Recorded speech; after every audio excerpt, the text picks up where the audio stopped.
You awaken into the ocean as something barely visible, no larger than a speck of dust drifting in a boundless blue. You are not yet the sleek predator with a sword for a nose. For now, you are an egg suspended in warm surface waters of the Atlantic, bobbing gently with the current. Your shell is fragile, transparent, and unguarded. No parent will hover nearby. Your kind does not know maternal warmth or paternal protection. From the moment your yolk sac fuels you, you are destined to be independent. You are a swordfish, Xiphias gladius, a creature designed by nature to become one of the fastest hunters in the sea. At birth you do not look like it. You have a round head, a thin body, and no trace of the sharp weapon that will one day stretch before your eyes. You are food before you are fighter, a tempting bite for plankton eaters and small fish, yet your instincts are already awake. Survival is not a choice. It is your only inheritance. You hatch, fragile and trembling, the yolk that nourished you shrinking as your body now demands its own supply of energy. You are a larva, hardly more than a sliver with fins. No parent ushers you into safety. You are alone. The sea is not a gentle nursery. It is a battlefield where jellyfish drift like floating snares and juvenile tuna roam like wolves in the open water. Your first defense is smallness. Few notice you among the countless microscopic lives flashing under the sunlit surface. You flutter with an awkward wiggle of your finlets, eyes bulging compared to your body. These eyes will be important. Swordfish larvae develop vision rapidly, because the sea is both banquet and trap. You must see before you are seen. In these early days you feed on plankton. Your jaws snap at drifting copepods, minute creatures unaware of your hunger. Your tiny digestive tract, simple at first, stretches to process this nourishment. Proteins, fats, and sugars pass quickly through you, fueling the frantic growth that will be your salvation every hour you change. Spines stiffen along your back, tiny teeth line your jaws, and finlets begin to sprout like banners of speed to come. Already you feel the pull of instinct urging you upward into warm, oxygen-rich waters by day and downward when shadows lengthen. This vertical migration keeps you in balance between food and safety. But dangers are everywhere. A juvenile mahi-mahi sweeps through, mouth open. You dart with surprising reflex for your size. Your body knows movements your mind cannot yet name. Adrenaline, or its fish equivalent, rushes. You survive this chase, but tomorrow another will come.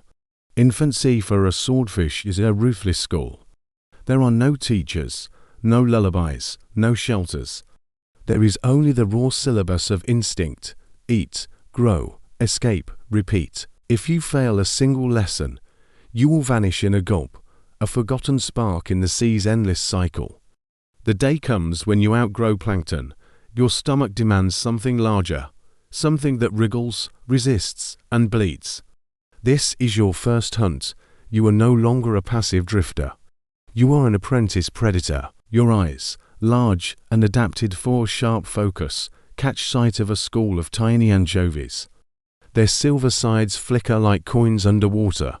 Your body quivers with instinct. You dash forward. At this stage, your sword is barely forming. No more than a stubby protrusion, but speed is already your gift.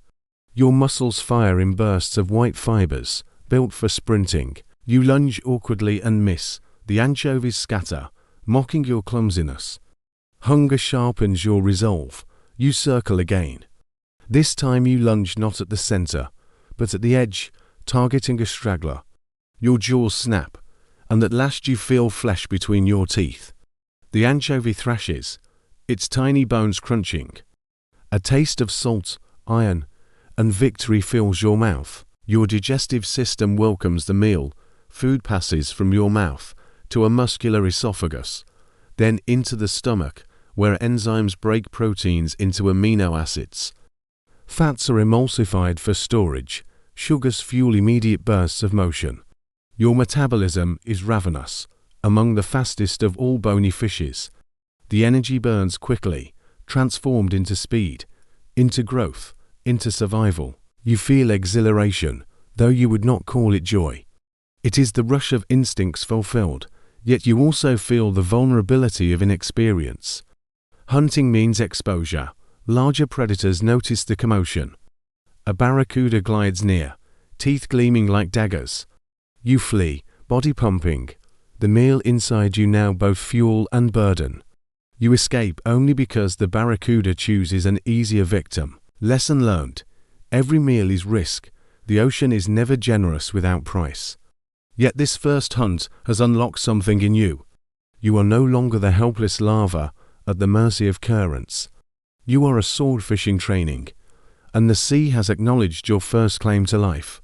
You grow at a breathtaking pace. From a fragile larva the size of a splinter, you stretch into a juvenile with unmistakable features. Day after day, millimeters become centimeters, and your body lengthens until you are measured not in whispers of scale, but in arm spans. The ocean rewards speed, and your physiology evolves for it. Your dorsal fin shrinks into a tall, stiff blade, while your tail elongates into a crescent designed to slice through water. Muscles thicken, bones harden, and your vertebrae align into a structure that can handle bursts exceeding 90 kilometers per hour. This speed makes you one of the fastest fish in the sea. But the most dramatic transformation is your snout. What was once a stub now elongates into a sharp, flattened bill. At first it feels awkward, as though you are carrying a clumsy spear ahead of you. Soon it becomes an extension of your intent, a weapon and tool combined.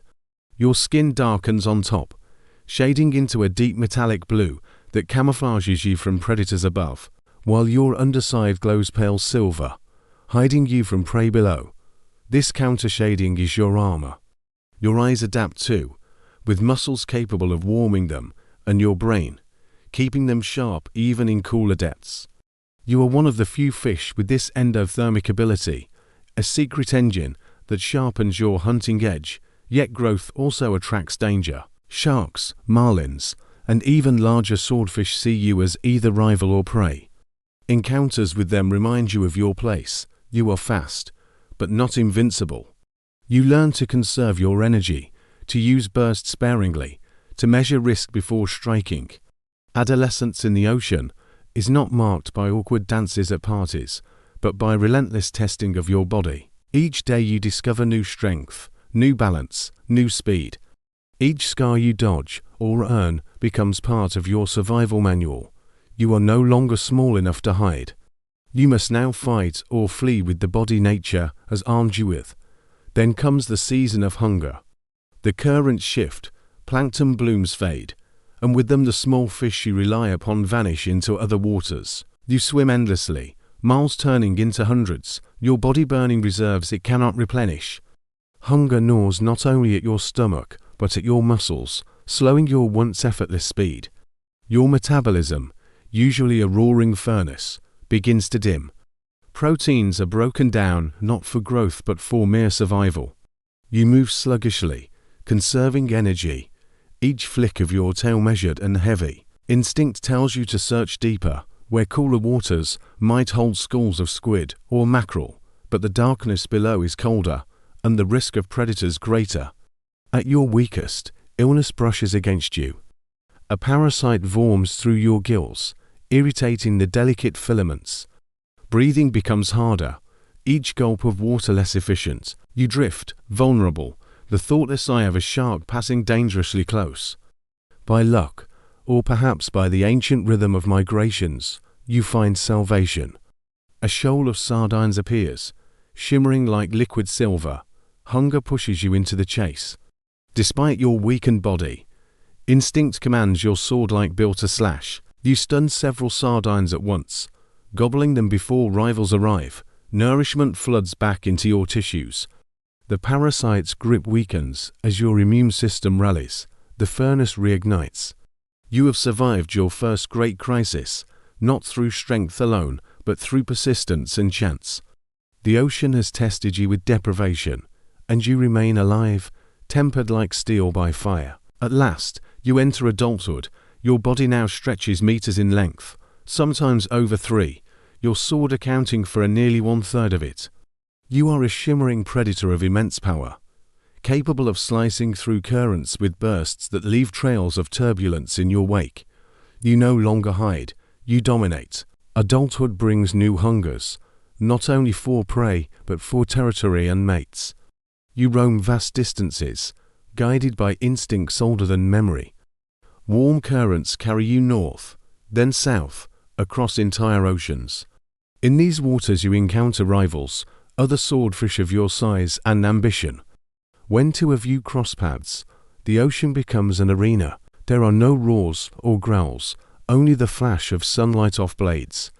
You circle, test, and slash, not to kill but to wound, to assert dominance. Your sword is both weapon and shield.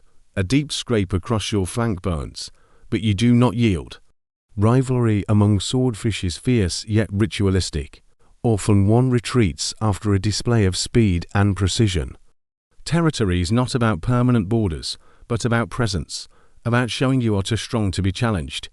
Beyond rivalry lies courtship. Swordfish are solitary by nature, but when breeding season comes you seek each other out. Displays of power, speed, and endurance replace gentle dances or songs. You race through currents, your sword cleaving the water, your body glowing with vitality. Strength itself is the language of attraction.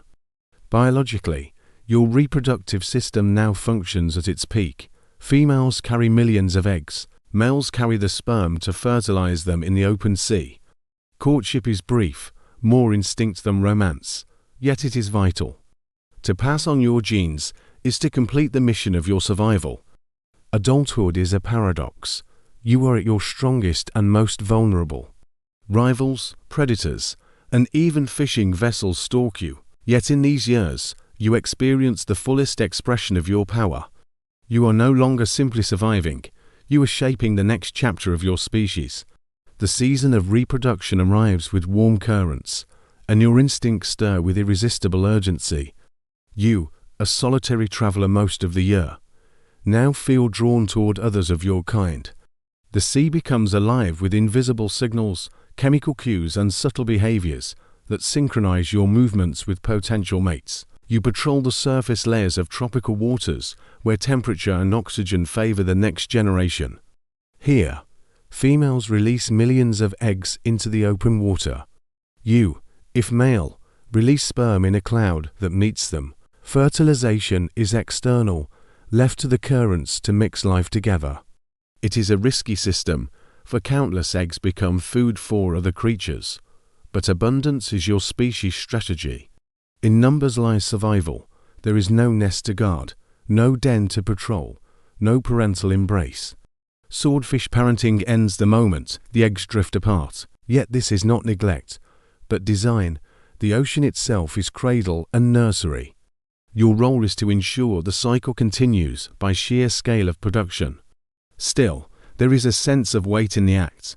When you release or fertilize eggs, you feel part of something larger than yourself. The vast sea carries your offspring into uncertain futures, just as it once carried you. Perhaps none will survive, perhaps a few will. Yet among those few may be one that grows into a predator as swift and commanding as you. For a brief time, before you drift back to solitude, you swim alongside others, sensing the energy of continuation. The moment is fleeting, but it ties you to every swordfish that has ever lived. You are not parent in the way of birds or mammals, but you are link in a chain, strong enough to pierce the depths of time. Years pass. You continue your life as a master of speed and precision, roaming oceans with a blade at your head and fire in your muscles. But every journey carries its twilight. Your body, once tireless, begins to slow. Wounds from battles linger longer. Scar tissue weaves stories across your skin. Perhaps you fall to a predator. A larger shark may seize you in an ambush, or a pod of orcas may overwhelm you. Perhaps it is not predator, but human technology, the silent drift of a long line carrying hooks baited for you. The end can come swiftly or harshly, but it comes all the same. Yet even as your body falters, your legacy flows on. The eggs you fertilized or released scatter across the seas, some hatching into larvae that begin their own fragile fight for survival. The cycle turns with or without you, but always because of you. As you sink into the dim blue, your story does not vanish. It is repeated in every young swordfish that slices its way into existence, each one carrying the blueprint of speed, the shape of the blade, the hunger for survival. The ocean remembers through repetition. Your life has been one of struggle, beauty, and raw determination. From a drifting egg to a hunter of legends, you live the story written in your body. In the end, you might say the sword at your face was not only weapon but symbol. It pointed always forward, cutting a path into the unknown. And so the cycle continues, another life, another ocean, another beginning.